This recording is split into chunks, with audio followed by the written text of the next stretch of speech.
Olá, gente. Então, hoje nós vamos para a nossa aula sobre probabilidade.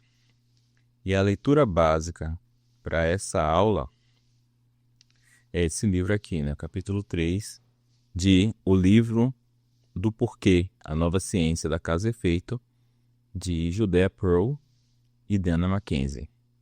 Quem quiser ler o capítulo 1, também essa aqui é uma leitura bastante interessante, né? Ele traz uma introdução à centralidade das noções de probabilidade e causalidade no raciocínio, e isso eu acho que é bastante interessante.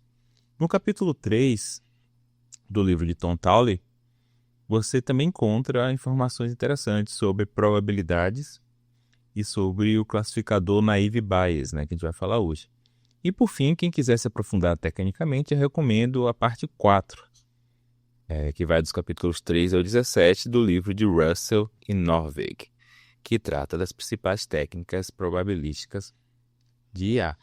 Essa parte de probabilidade realmente tem muito assunto, tá? Eu vou tentar ser rápido aqui e ao mesmo tempo explicar o básico para quem nunca teve nenhuma aproximação com a noção de probabilidade.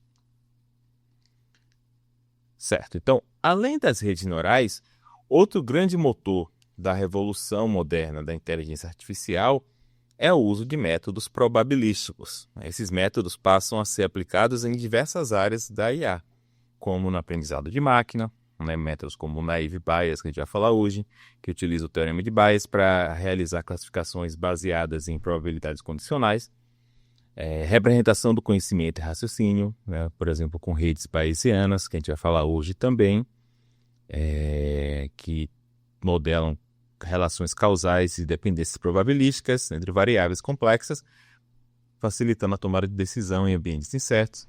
Métodos de amostragem, como os métodos de Monte Carlo, que a gente vai falar também um pouco hoje, usados para estimar distribuições, realizar inferências complexas e otimizar modelos onde quando a abordagem determinística é inviável, seja por falta de informação ou pelo alto custo computacional.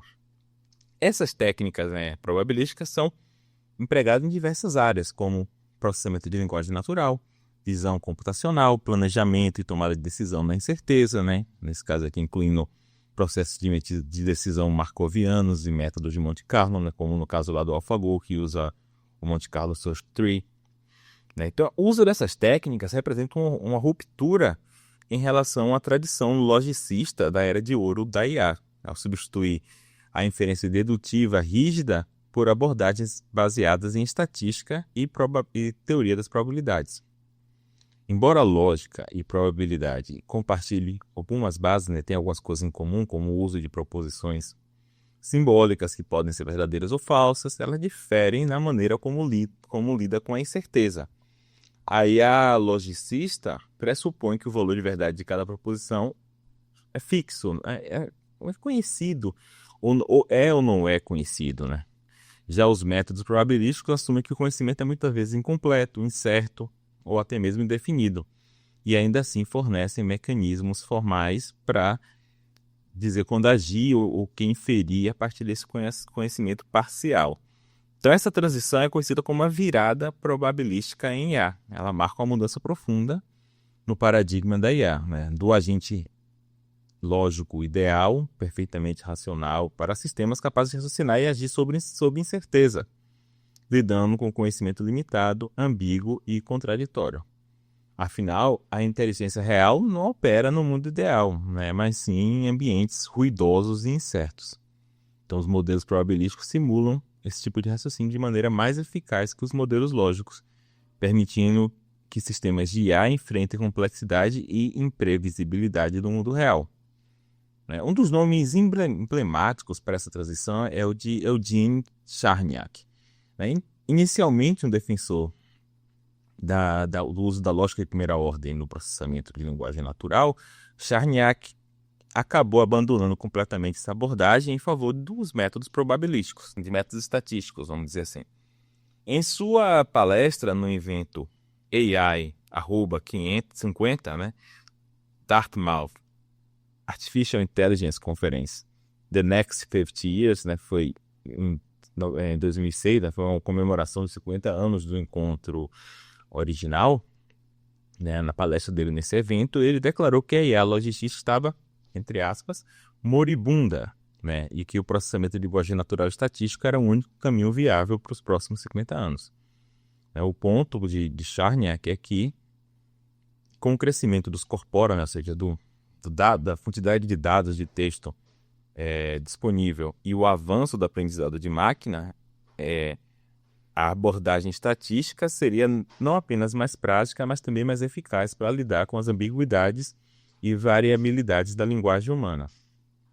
Prova disso é que o artigo mais citado dele é a Maximal Entropy Inspired Parser, no qual ele propõe um analisador sintático estatístico de alta performance baseado no princípio de entropia máxima. Essa noção de entropia máxima tem a ver com a teoria da informação de Shannon, que está intimamente ligada à probabilidade.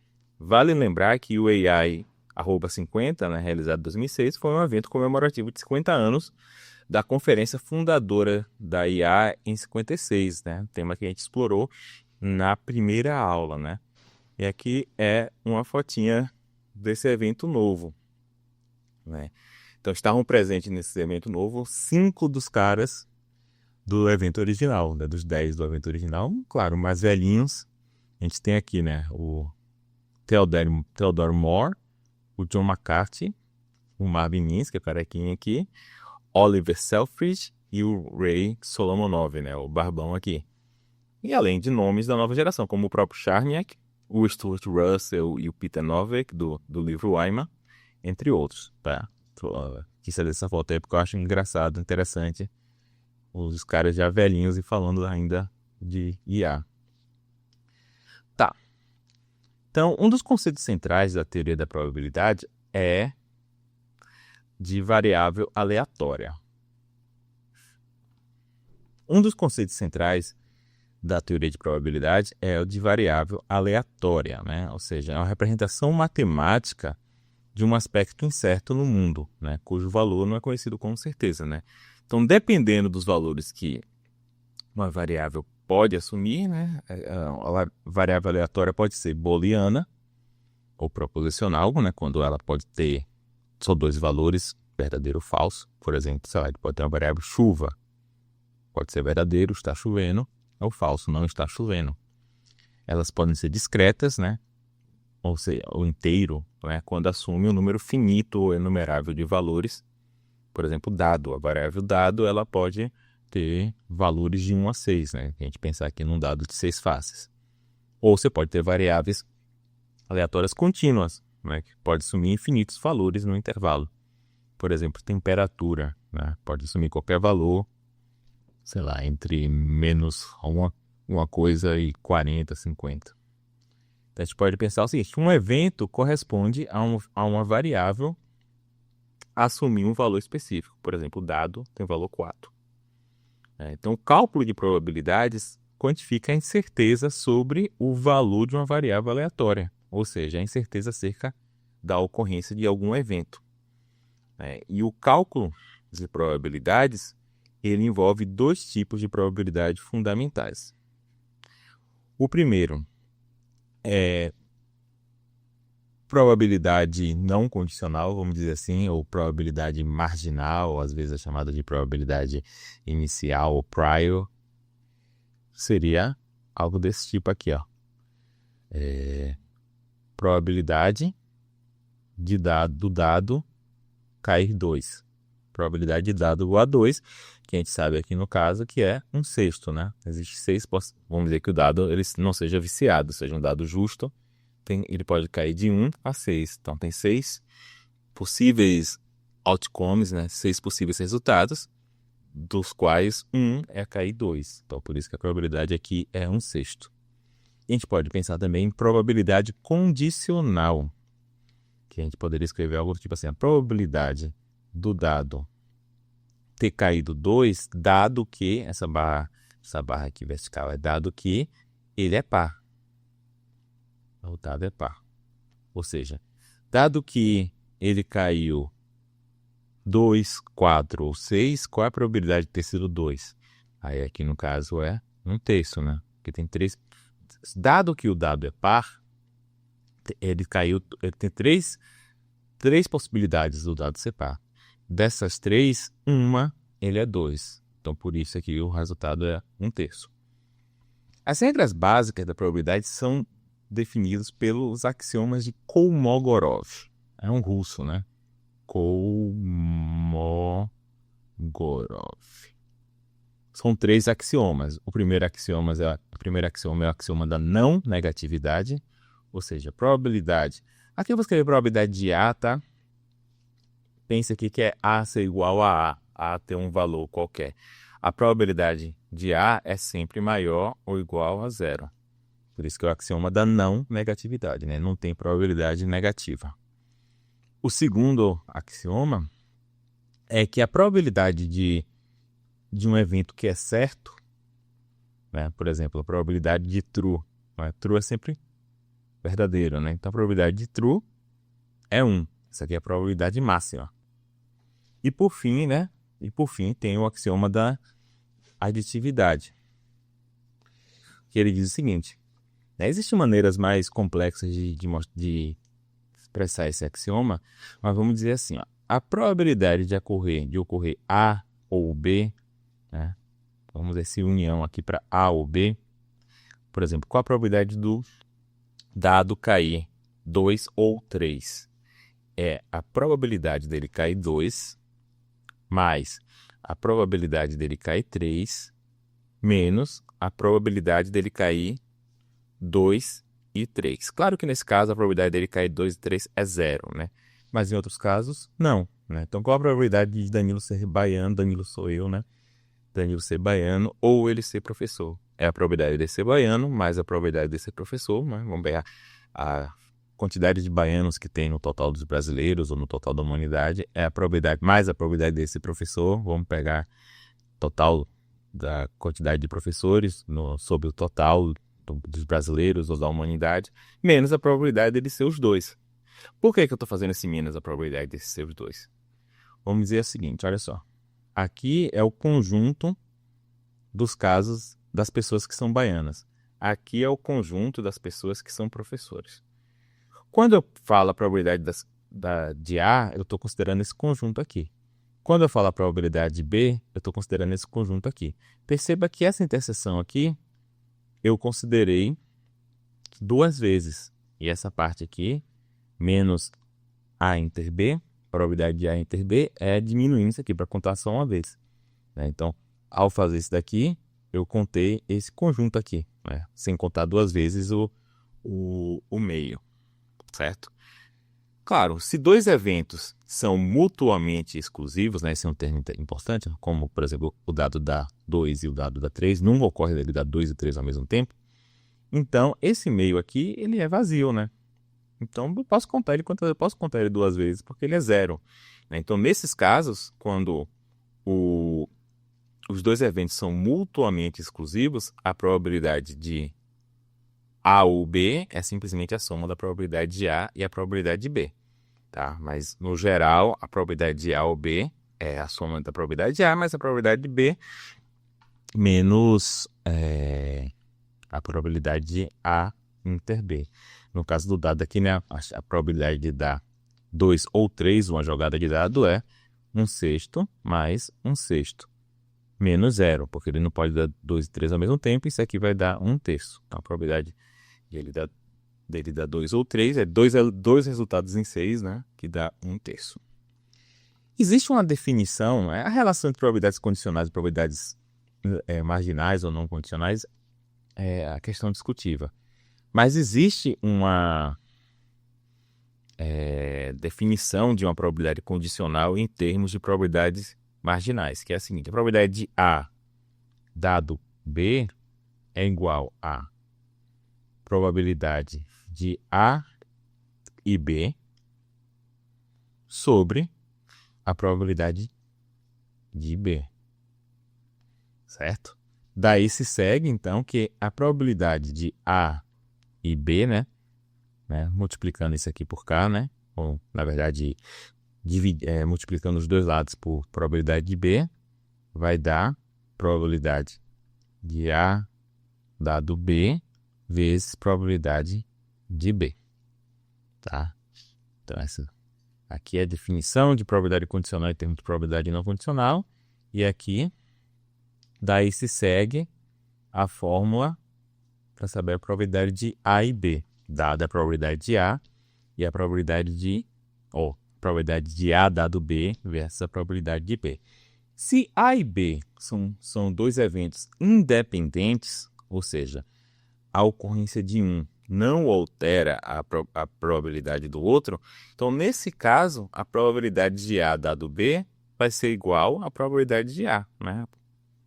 Por quê? Porque a ocorrência ou não de B não altera a ocorrência de A. E aí, nesses casos em que A e B são independentes, aí a probabilidade de A e B é simplesmente a probabilidade de A, né? Porque isso aqui vai ser igual vezes a probabilidade de B. Mas só se eles forem independentes, tá? Por exemplo, a probabilidade do... Vamos dizer que eu vou rolar o dado 2 vezes. A probabilidade de cair 2 na primeira rodada é independente. Na segunda rodada é independente do que caiu na primeira. O dado não comunica um com o outro. Apesar de alguns jogadores acharem, né, que porque, sei lá, na loteria saiu muito número 2, na próxima rodada tem menos chance de sair número 2, isso não é verdade, né? Se as jogadas forem justas, né, não tiver nenhum roubo envolvido, ter saído 2 em 10 rodadas anteriores não muda a probabilidade de sair 2 na próxima. Então, nesse caso, a probabilidade do dado cair 2 na primeira rodada, na primeira jogada, e cair 2 de novo na segunda rodada, é independente, né? Um do outro. Então, nesse caso, isso aqui vai ser probabilidade de A igual a probabilidade de B, ou vai ser probabilidade de A vezes probabilidade de B, que é 1/6 vezes 1/6, que vai dar 1/36. Então, a chance de se eu jogar 2 dados seguidos e cair 2 vezes o número 2 é 1/36. Aí uma pergunta aqui, uma pergunta meio capciosa, difícil um pouquinho. Na verdade, essa pergunta foi que a galera inventou toda a teoria da probabilidade para responder essa pergunta. Qual é a probabilidade? Vamos dizer que eu vou jogar os dados 10 vezes. Vou até pegar aqui uns dados.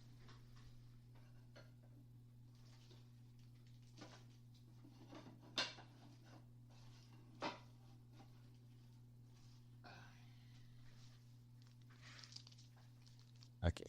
Tem dados aqui. Vamos dizer que eu vou jogar o dado 10 vezes. Né? Não dá dando nem pra ver, né? Eu vou jogar aqui, ó, 10 vezes. 1, 2, 3, 10 vezes. Qual é a chance de cair pelo menos um 6 nessas 10 jogadas? Aí você pode pensar, um pensamento simples seria pensar, olha só, a chance de cair um 6 na primeira jogada, ou na segunda, ou na terceira, ou na quarta, até a 10ª seria 1/6, mais 1/6, mais 10 vezes, né? 1/6.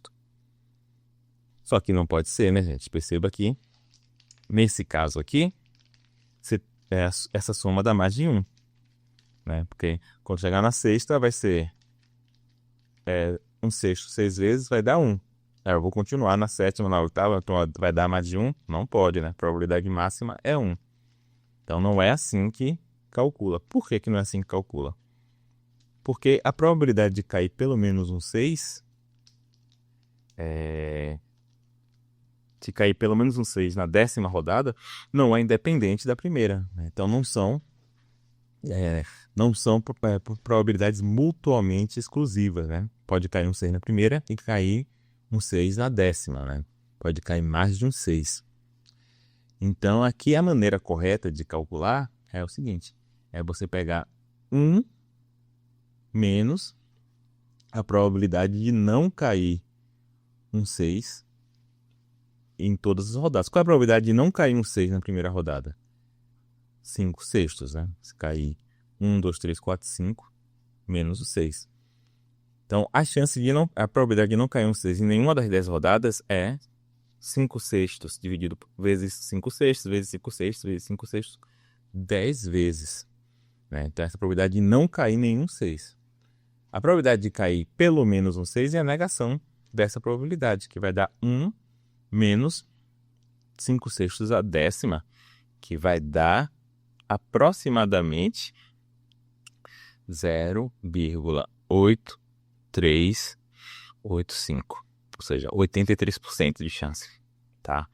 No geral, a probabilidade de um evento não ocorrer é 1 menos a probabilidade dele ocorrer, né? Então é assim que a gente faz negação, né?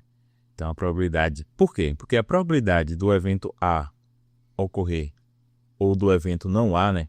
Qualquer outro evento que não seja o do A não ocorrer, isso aqui é certo, né? Que ou A ocorre ou A não ocorre, terceiro excluído. Isso aqui é 1, né? Como o evento A e o evento não A são mutuamente exclusivos, isso aqui vai ser igual à probabilidade de A mais a probabilidade de não A.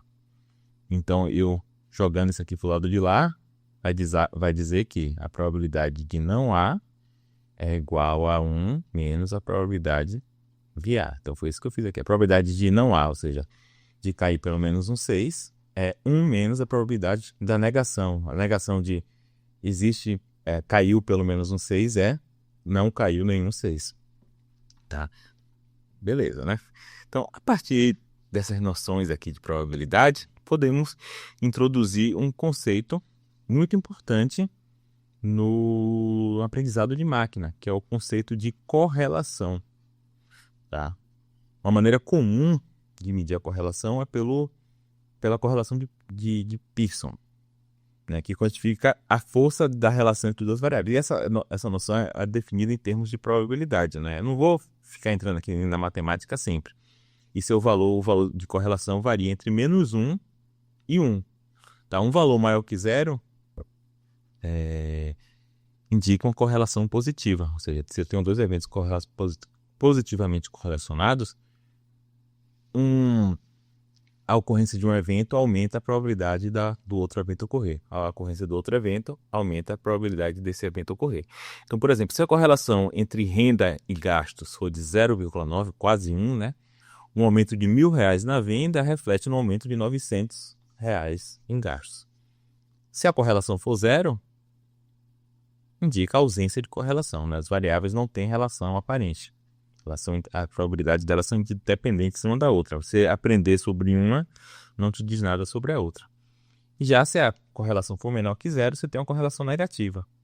Quando a variável aumenta, a outra tende a diminuir, né? Então, por exemplo, imagino que quantidade de vezes que a pessoa vai na academia na semana está negativamente correlacionado com grau de sobrepeso, ou esse tipo de coisa, né? Isso caracteriza uma relação inversa. De maneira geral, eu considero a correlação forte qualquer coisa acima de 0,7, ou a correlação inversa forte a partir de menos 0,7, e uma correlação fraca qualquer coisa abaixo de 0,3, né? Sendo que 0 aparentemente não está correlacionada. Por que eu falo aparentemente? Pode ser que nossos dados não tenham detectado essa correlação, mas que exista uma correlação. Mas atenção, isso aqui é um ponto importante, correlação não implica causalidade, né? Todo mundo que pegou essa aula de causalidade teve algum professor falando isso. E no contexto de machine learning, ignorar essa distinção pode levar a conclusões enganosas, né? Por exemplo, na aula passada, quando eu treinei uma rede neural para identificar o gênero de pessoas na foto, percebi que ela notou a presença de uma correlação entre a presença de livros nas fotos de treinamento e o gênero do rótulo que eu coloquei na foto, se era homem ou mulher. Mas evidentemente não tem uma causalidade entre uma coisa e outra, né? Nos livros de probabilidade tem exemplos bastante engraçados, né, sobre correlações que não implicam causalidade. Eu lembro de que existe uma correlação muito forte nos Estados Unidos entre quantidade de sorvete consumida e quantidade de assassinatos. Você pode pensar, tem alguma relação? A pessoa toma um sorvete e fica com vontade de matar, ou algo desse tipo? Não, é claro que não. O que acontece é que você tem uma outra variável, que é a chegada do verão, que faz as pessoas tomarem mais sorvete e, ao mesmo tempo, faz com que as pessoas saiam mais de casa, que sejam mais propensas a assassinato. Então, você tem duas coisas aqui que estão correlacionadas, sorvete e assassinato, mas não há causalidade entre elas. Na verdade, é uma terceira coisa que causa as duas, né? Tem que estar sempre tomando cuidado com nossos modelos de machine learning para saber se nosso modelo está realmente detectando um padrão profundo, que é uma causalidade, ou simplesmente uma correlação, e muitas vezes é uma correlação espúria que está presente nos dados de treinamento, mas não está presente até nem no mundo real, está só nos dados de treinamento. Então, o primeiro ponto que a gente precisa falar aqui sobre probabilidade é sobre o teorema de Bayes. Tá? Então, o bayesianismo, no geral, né, é uma abordagem específica da probabilidade que toma a probabilidade como uma medida de grau de crença e que usa o teorema de Bayes como uma maneira de atualizar seu grau de crença dado determinadas evidências, né? Ou seja, então, a atualização de crenças pelo teorema de Bayes transforma probabilidade inicial, né? Chamei lá de marginal, mas aqui no bayesianismo chama de inicial ou a priori, em probabilidades mais refinadas, que eu chamei lá de... seria a probabilidade marginal também, mas a posteriori, ou seja, uma probabilidade que depois de aplicar a atualização de crenças a partir do teorema de Bayes. Bayes foi um padre inglês do século XVIII, né? Mas o bayesianismo, como a gente conhece hoje, foi desenvolvido e popularizado por Pierre-Simon Laplace, né? Que é um matemático francês que nasceu 5 décadas depois. O teorema de Bayes, à primeira vista, é uma fórmula bastante simples, né? Que permite atualizar nossas crenças em uma hipótese, tendo como base novas evidências. No geral, ele diz o seguinte: probabilidade da hipótese dado a evidência é o seguinte: é a probabilidade da evidência dada a hipótese vezes a probabilidade da hipótese, e isso tudo dividido pela probabilidade da evidência. Essa é a fórmula de Bayes. Ou seja, se as evidências favorecerem a hipótese, a credibilidade da hipótese vai aumentar a partir da coleta da evidência. Se ela desfavorecer, vai diminuir. Então, esse processo de atualização de crença é o coração do aprendizado bayesiano, né? Então, para os bayesianos, aprender significa aplicar o teorema de Bayes repetidamente, cada vez refinando sua probabilidade da hipótese, dado cada vez novas evidências, né? Vamos para um exemplo, tá? Vamos dizer que você é um médico, tá? E no último mês você diagnosticou 100 pacientes. Então, você tem 100 pacientes. Desses 100 pacientes, 14 tinham gripe, 20 tinham febre. Além disso, você sabe que a probabilidade de alguém ter febre, a probabilidade de febre dado gripe é de 11 sobre 14, né? Probabilidade bem alta, quase 70%, algo desse tipo. Tá, e aí vamos dizer que alguém chega lá, febre dado gripe, né? Não febre dado D. Febre dado gripe é 14, é 11 sobre 14. Vamos dizer que alguém chegue lá e diga que está com febre. O que você quer saber, então, é qual é a probabilidade de ele ter gripe, dado que ele tem febre. Você quer diagnosticar ele tendo gripe ou não. Mas você não sabe essa probabilidade. Você sabe a probabilidade de alguém ter febre, dado que ela tenha gripe. Talvez isso aí esteja no manual lá de médico. Você pode utilizar a fórmula de Bayes para resolver isso daí. Então, você vai dizer o seguinte: a probabilidade dele ter gripe,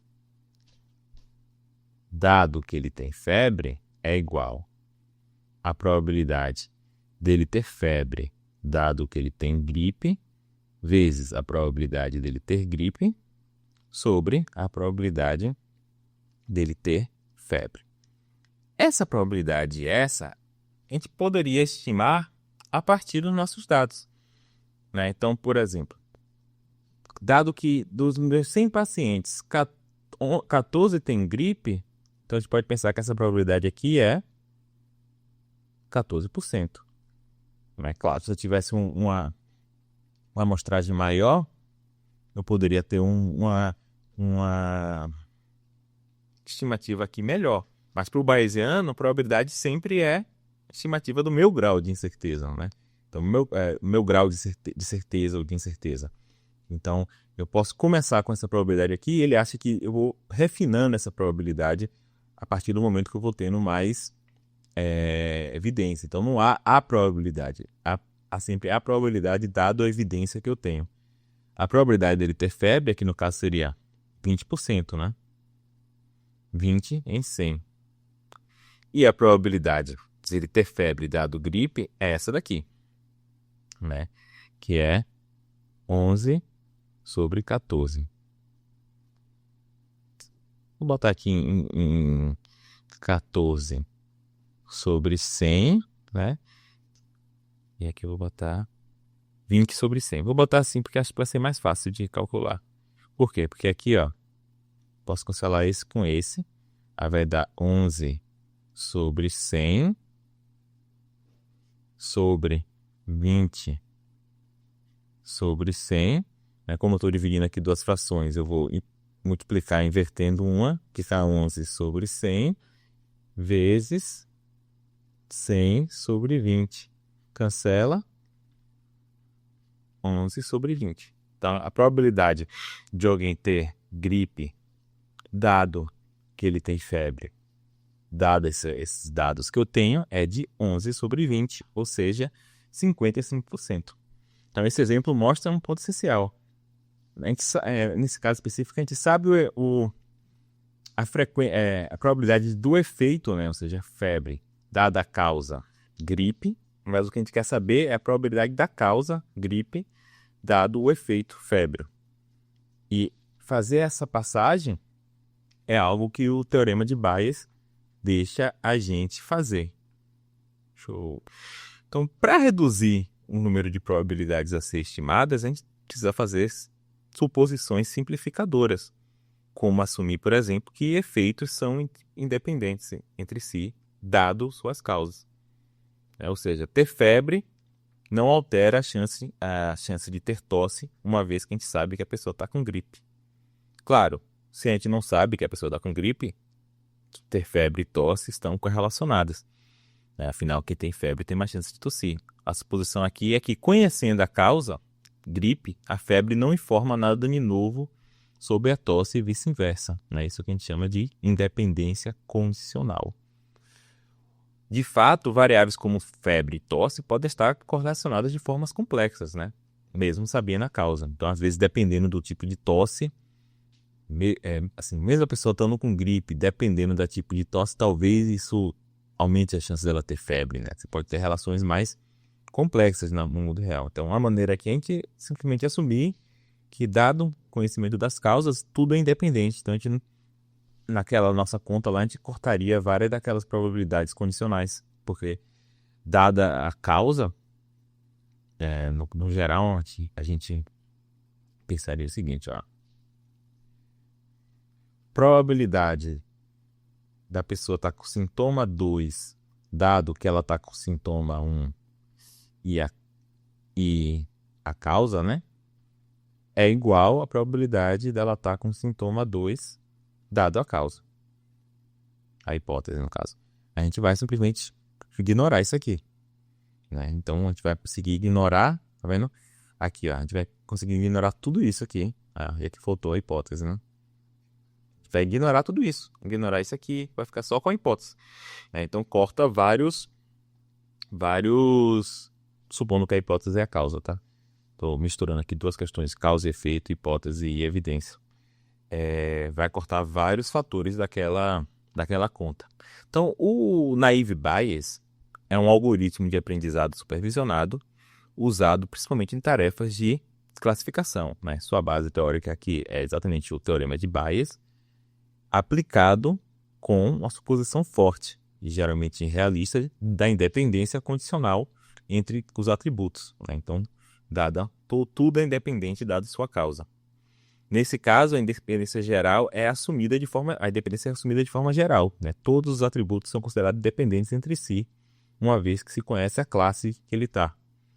Essa suposição reduz significativamente a complexidade computacional, embora ignore possíveis correlações entre os atributos, tá? Então, o Naive Bayes é um algoritmo de machine learning, tá? A ideia aqui é dar um conjunto de dados e o algoritmo ele vai separar esse conjunto de dados. Ele vai aprender qual é as relações de correlação entre esse conjunto de dados, né? E aí, quando eu dar um dado novo, ele vai classificar da maneira correta, dado essas correlações que ele aprendeu com os dados de treinamento, né? Então, durante o treinamento, o Naive Bayes realiza 2 passos principais. Primeiro, ele calcula a probabilidade a priori de cada classe com base na frequência das classes no conjunto de dados, né? Mais ou menos o que a gente fez lá com quantidade de pacientes que tinha febre, né? Tinha 11 que tinha febre de 100, então a probabilidade de ter febre é 11 sobre 100. Tinha 14 com gripe, então a probabilidade de ter gripe é 14 em 100. Então ele começa calculando essas probabilidades a priori, e aí ele estima a probabilidade condicional de cada atributo dada a classe que ele está, assumindo independência entre os atributos, assumindo que tudo é independente, tá? A questão é só classificar as coisas na classe. Então, na hora de classificar uma nova instância, o algoritmo aplica a regra de Bayes para calcular a probabilidade posterior daquela instância estar em qual classe, né? Está na classe de gripe ou está na classe de não gripe, dado que ele tem febre, dado que ele tem etc. E aí, pelo mais o que seja mais provável, ele classifica como tendo gripe ou não. Em resumo, o Naive Bayes assume que os atributos são independentes entre si, dado a classe que ele classificou, o que torna os cálculos simples, rápidos e eficientes.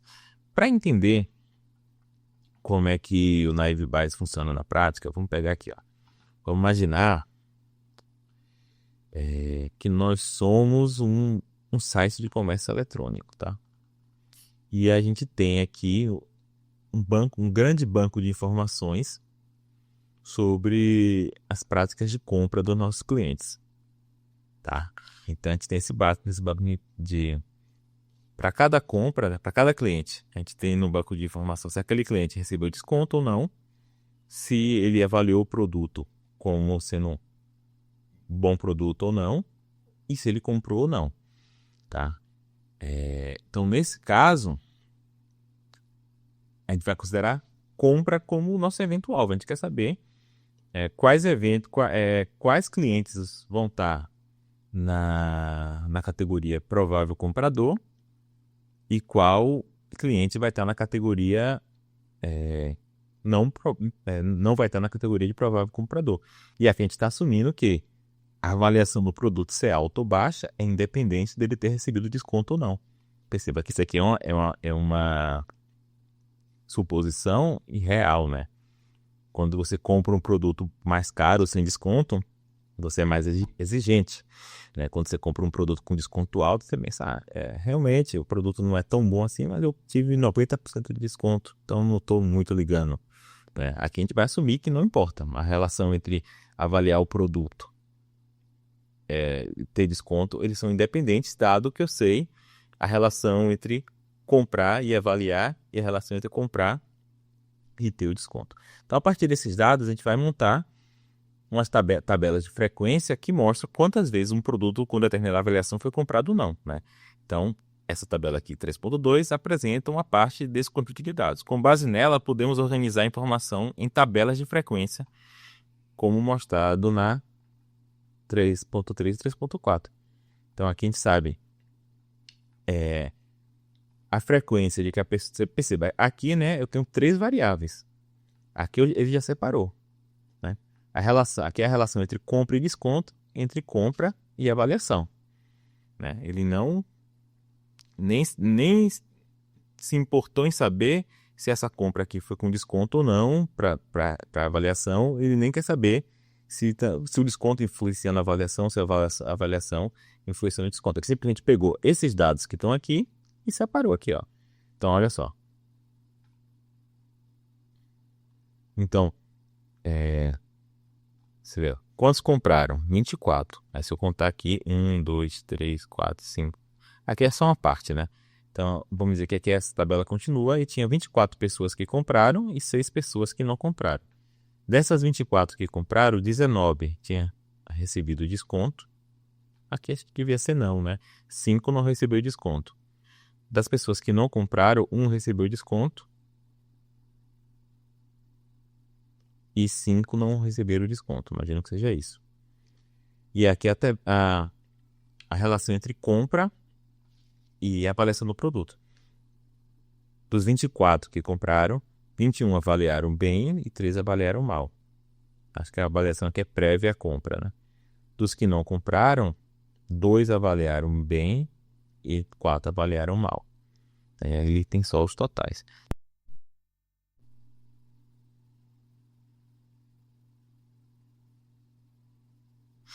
Então, eu acho que essas tabelas aqui do livro de Tom Towling, elas estão meio zoadas, tá? Primeiro que aqui era para estar não, mas desconto sim, não, compra sim, não. E aqui também, esses totais aqui eu não estou entendendo, né? Aqui deveria ser o total de pessoas que avaliaram o produto com avaliação alta, que deveria ser 23, eu imagino que deveria ser 7. Esse 19 aqui eu não faço ideia o que ele pode ser. Mas o ponto é que, dado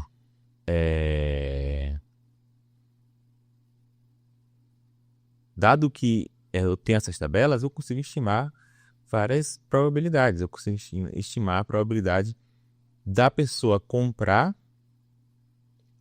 dado que ela teve desconto, né?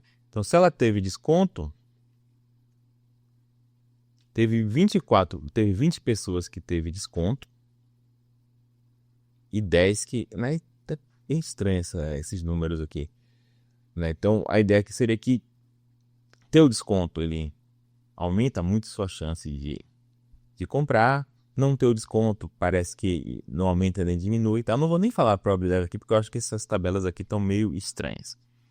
Mas um ponto aqui é que uma vez que ele pegou essa tabela, dividiu, né, você vê que separou as categorias, o classificador Naive Bayes, ele vai saber qual é a probabilidade de você comprar, dado, por exemplo, que você deu uma avaliação baixa, né? E aí, quando ele receber um novo dado de um cliente que deu avaliação baixa, ele vai estimar a probabilidade daquele cliente comprar ou não, né? E aí, quando ele atualizar, quando ele tiver mais dados, né, ele vai mudando essas probabilidades, sempre aplicando o teorema de Bayes, né, sob essa pressuposição de independência, e vai organizando os dados, vamos dizer assim, de maneira cada vez mais refinada.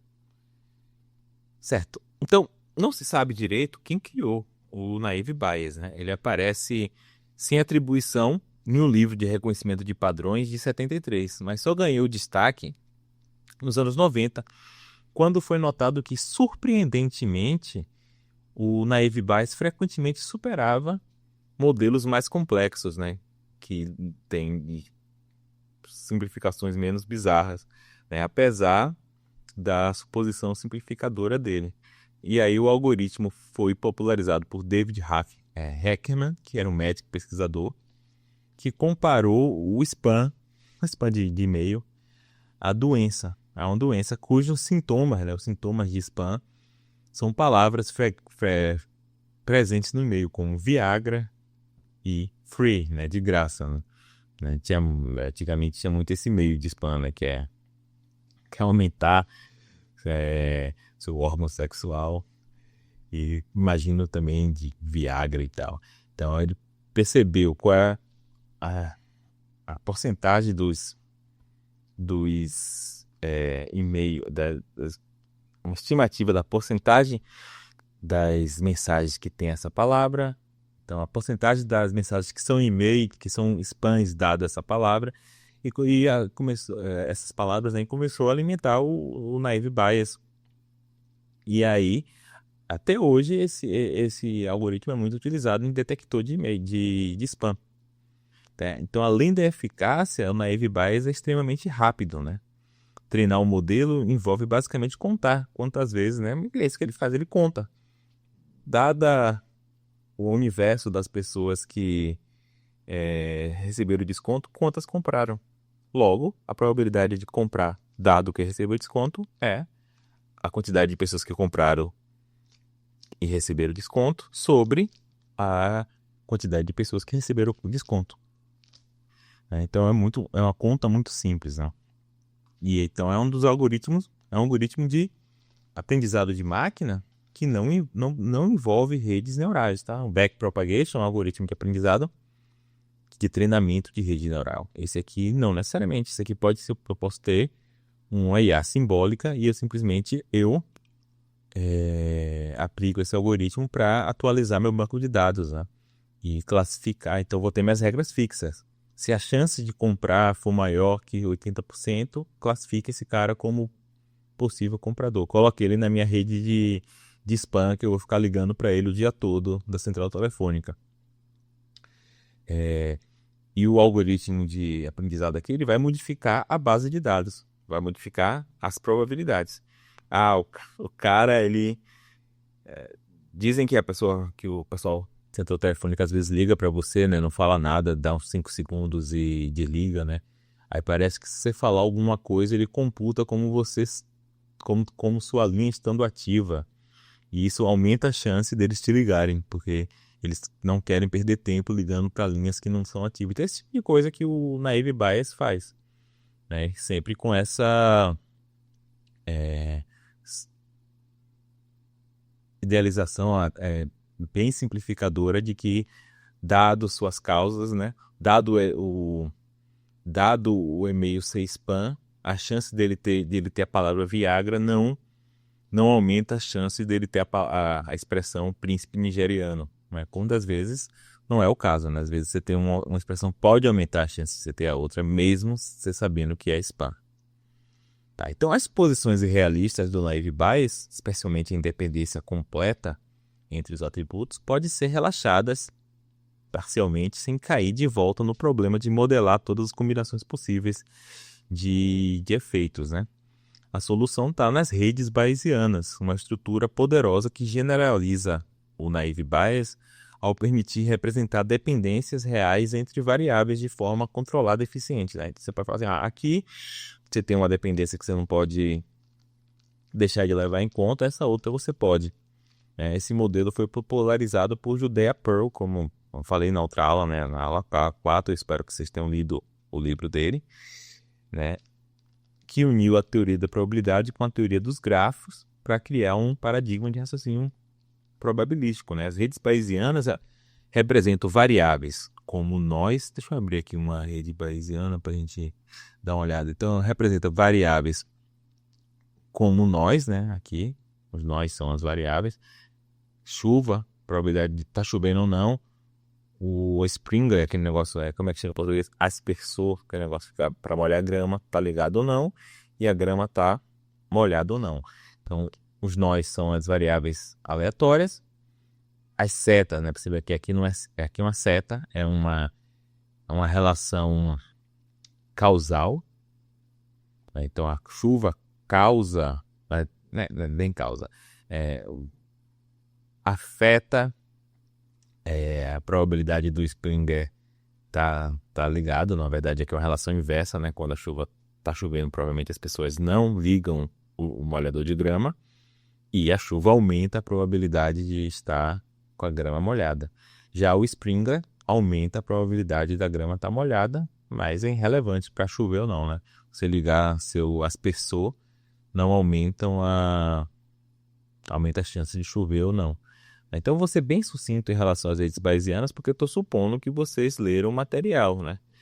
Não me decepcionem com isso. Né? Então, suponha que a gente quer modelar essa dependência entre essas três variáveis, né? O aspersor, que é o sprinkler, a chuva, rain, e o fato da grama estar molhada ou não, que é grass wet. Né? Então, observe que dois eventos podem causar a grama estar molhada. Ou o aspersor está ligado, ou a ocorrência de chuva. Além disso, a chuva influencia diretamente o uso do aspersor, ou seja, quando chove, o aspersor geralmente é desligado. Essa relação pode ser modelada numa rede bayesiana, em que as variáveis são representadas como nós e as dependências causais como arestas, né? Cada variável aqui pode assumir verdadeiro ou falso. E aqui você tem as probabilidades condicionais. A probabilidade de não estar chovendo, dado que o sprinkler está ligado, é 0,4. De não estar chovendo, dado que o sprinkler está desligado, é 0,6. Então, aqui essas tabelas aqui das probabilidades condicionais. A probabilidade disso aqui, dado isso e isso, é igual à probabilidade disso, dado isso. Porque dado sua causa, né, eles têm uma causa em comum, dado essa causa em comum, esse é independente desse. Então aqui, nesse caso, a gente vai fazer a mesma pressuposição do naive Bayes, só que ela não é completa. Aqui a rede ele diz onde é que você pode fazer essa pressuposição ou não. Certo? Então, esse que é o ponto. Então essa é a principal vantagem das redes bayesianas, reduzir a complexidade ao representar explicitamente as independências entre variáveis. Sem ao mesmo tempo cair no extremo oposto, que é assumir que tudo é independente. Então, além de economizar tempo de computação, o uso de redes bayesianas pode economizar grandes quantidades de memória em relação a ter tabelas de probabilidade exaustivas, né? Por exemplo, para representar a probabilidade condicional de 10 variáveis, a gente teria que ter 2 elevado a 10, 1024 valores. Mas se nenhuma dessas 10 depender de mais de 3 variáveis mães, cada uma tiver no máximo 3 causas, a gente vai precisar só de 80 valores, em vez de 1024. Né? Isso ocorre porque a tabela de probabilidade condicional depende apenas das variáveis mães. Né? Então, a tabela de Springer depende só de rank. Né? Tá vendo? Não depende de Grégoire, porque você não tem uma seta de Grégoire para Springer. A grama está molhada não causa o Springer estar ligado ou não. Certo? Apesar de que, em termos mais realistas, até causaria, né? Porque se a grama está molhada, a gente não tem por que ligar. Se a grama já está molhada por outro motivo qualquer, seja porque choveu ou não, a gente não precisa ligar. Mas vocês entenderam. A gente consegue deixar claro aqui quais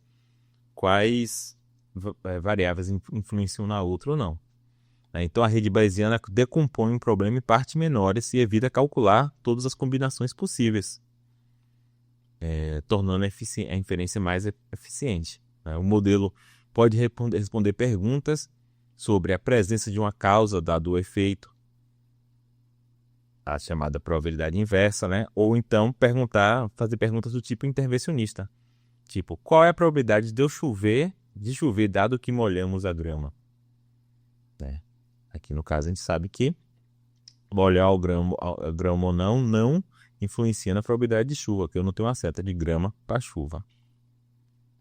Então, o grande avanço das redes bayesianas está na sua capacidade de representar de forma compacta e estruturada como o mundo funciona, indicando explicitamente quais variáveis afetam quais. Isso permite que a inteligência artificial saiba quais relações considerar em cada contexto, evitando a necessidade de avaliar todas as possibilidades ao mesmo tempo. Esse é um passo crucial para lidar com o chamado frame problem.